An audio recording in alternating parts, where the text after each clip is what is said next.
Bonjour à tous les amis, j'espère que vous allez bien. Bienvenue dans ce LNDJ du mardi 19 avril. Très heureux de vous retrouver sur la chaîne après ces quelques jours de pause à cause de Pâques, ça fait du bien aussi.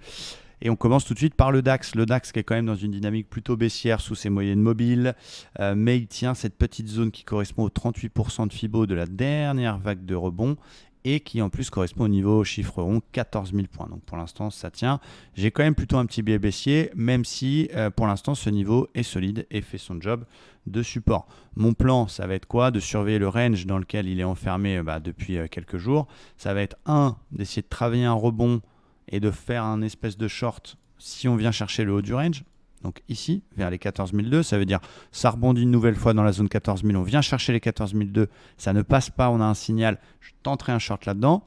A l'inverse, ça ne rebondit pas, les US corrigent un peu et bim, on casse les 14 000.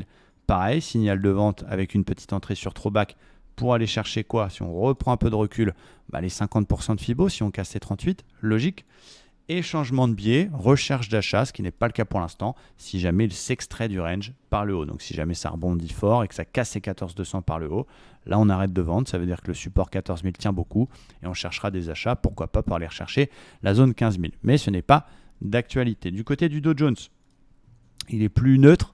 Regardez comme c'est à l'intérieur des moyennes mobiles 20-50 qui s'entrecroisent. Là, c'est complètement plat. Le RSI est plat également. J'ai l'habitude de dire que c'est encore plus plat que mon ex, hein. Mais voilà, c'est un peu calme du côté du Dow Jones. On est quand même, mine de rien, enfermé dans un espèce de canal baissier bloqué entre une zone polarité 34 000 chiffres ronds et un haut de canal, puis la zone 34 700.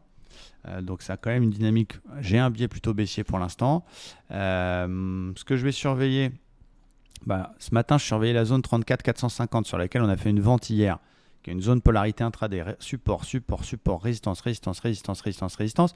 Et je voulais faire une petite vente là-dedans, mais j'ai pour habitude de ne pas trader les indices américains pendant que c'est fermé, même si le futur est ouvert, les actions ne sont pas ouvertes et on va attendre tranquillement 15h15.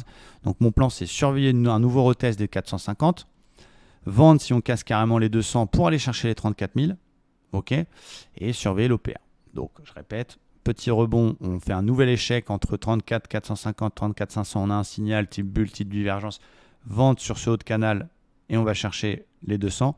Ça ne rebondit pas, on casse directement les 200, vente pour aller chercher les 34. Évidemment, tout ça conditionné par un setup propre avec un beau ratio moins de 1,5. Et puis on surveillera tranquillement l'OPR.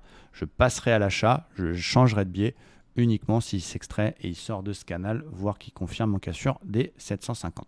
Voilà pour les deux indices que je trade en priorité. J'espère que cette petite vidéo vous aide à y voir un petit peu plus clair techniquement.